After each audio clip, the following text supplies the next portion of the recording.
Right then, my lovely viewers, you lot went wild for my Paganini vlog, showing your passion for music that's practically devilish. And that's where Giuseppe Tartini, the 18th century Italian composer, struts into our story with his spine-tingling Devil's Trill Sonata, a piece he claimed the devil played to him in a dream. Picture Italy in the early 1700s, Baroque era in full swing. Vivaldi's rocking Venice with his Four Seasons, Bach's penning masterpieces in Germany, and Handel's operas are Europe's hot topic. Italy is a patchwork of city-states, with Venice a dazzling hub of art, music and commerce, where rich merchants splash cash on musicians and artists. Into this world pops Giuseppe Tartini, born 8 April 1692 in Pirano, then Venetian Republic, now Piran, Slovenia.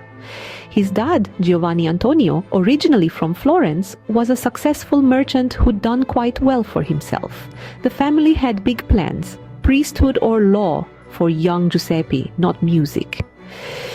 So off he goes to the University of Padua in 1709 to study law. Founded in 1222, it's a proper brainy spot, but Tartini's hooked on fencing and violin. He's brilliant with a sword, but the violin's his true love. And he practices non-stop, driving his fellow students absolutely mad. Then drama strikes. In 1710, at just 18, Tartini falls for Elisabetta Premazor, 6 years older and niece of Cardinal Giorgio Cornaro, a Venetian bigwig with clout all the way to Rome. They secretly wed, sparking a massive scandal. The cardinal's absolutely livid, charges Tartini with abduction.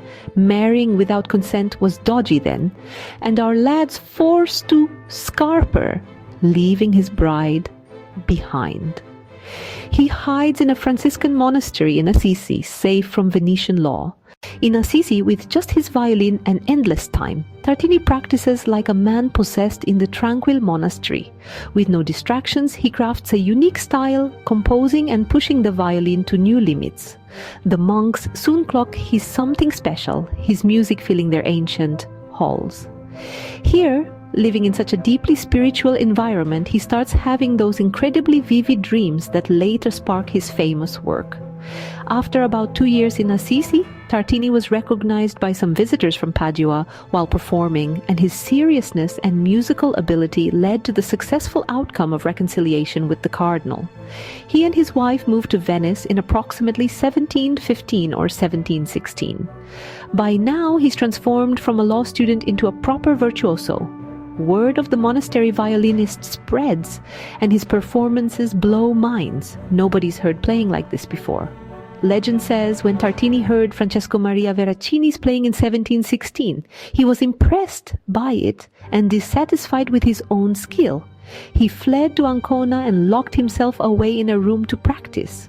In 1721, at the age of 29, Tartini was appointed director of the orchestra in the Basilica of St. Anthony at Padua. His reputation was such that he received very favorable terms, including the freedom to accept outside engagements. He spent his remaining 49 years in that position. One of his few absences was a stay in Prague beginning in 1723, where he performed at the coronation of the Emperor Charles VI and served as the conductor of Count Kinsky's private orchestra. In 1728, he founded his violin school at Padua, Scuola di Nazioni, whose fame became acknowledged across Europe. Students flock from Germany, France, England, Russia, blending styles in a musical melting pot. This name was given to Tartini's school because in 40 years he taught music to countless violinists who came to Padua practically from all Europe. Tartini's not just teaching tricks, he's cracking music theory. He discovers Tartini tones, when two notes make a ghostly third note. It's science, showing how sound waves work, and he uses it for richer harmonies. Modern acoustics backs him up. Now, the Devil's Trill Sonata. According to Tartini's account, one night in the year 1713, Tartini reports, "I dreamed I had made a pact with the devil for my soul. Everything went as I wished. My new servant anticipated my every desire. Among other things, I gave him my violin to see if he could play. How great was my astonishment on hearing a sonata so wonderful and so beautiful, played with such great art and intelligence as I had never even conceived in my boldest flights. Tartini continues, I immediately grasped my violin in order to retain, in part at least, the impression of my dream. In vain? The music which I at this time composed is indeed the best that I ever wrote, and I still call it the devil's trill. But the difference between it and that which so moved me is so great that I would have destroyed my instrument and have said farewell to music forever. The date of the sonata is uncertain. Lalande wrote that the dream occurred in 1713, but music historians have found it difficult to place the sonata earlier than about 1745 on stylistic grounds. So while the dream happened during his exile, the actual sonata was written much later when he'd fully matured as a composer. It's a beast of a piece, double stop trills, requiring mental focus and stamina. Even today it's a violinist's nightmare technically, but it's not just technical showing off, it's got soul like demonic laughter or supernatural wings. The Devil's Trill Sonata was written after 1735 and represents the peak of his compositional maturity. Tartini was a prolific composer, composing over 100 pieces for the violin, the majority of them violin concertos. Almost all of Tartini's works are violin concerto, at least 135, and violin sonatas, at least 100. His music wasn't just for toffs, it dug deep, making the violin a voice for raw emotion. His bowing techniques changed how players used the bow for wild dynamics, from soft whispers to bold blasts. He pushed interpretation, playing with heart, not just notes, which was revolutionary then. His teaching was ace. He told students to listen to nature, speech, life's rhythms for inspiration, not just drill scales. Amid Italy's chaos, wars like the Spanish and Austrian successions, his Padua school was a haven where French flair, German depth, and Slavic folk vibes mixed into his unique sound.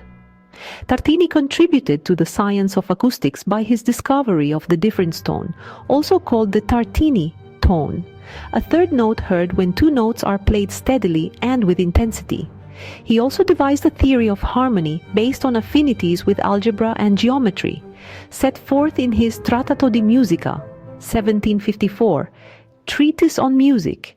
Tartini and Elisabetta, childless but devoted, stayed solid for over 50 years.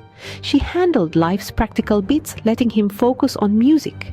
Later, he geeked out on theory, writing treatises that explored music's mathematical foundations. He died 26 February 1770 in Padua, mourned by musicians everywhere. His music spread across Europe, his students became stars, and his influence touched later composers. Tartini made the violin high art, blending skill and soul. His techniques are still taught, his music still challenges performers nearly 3 centuries later.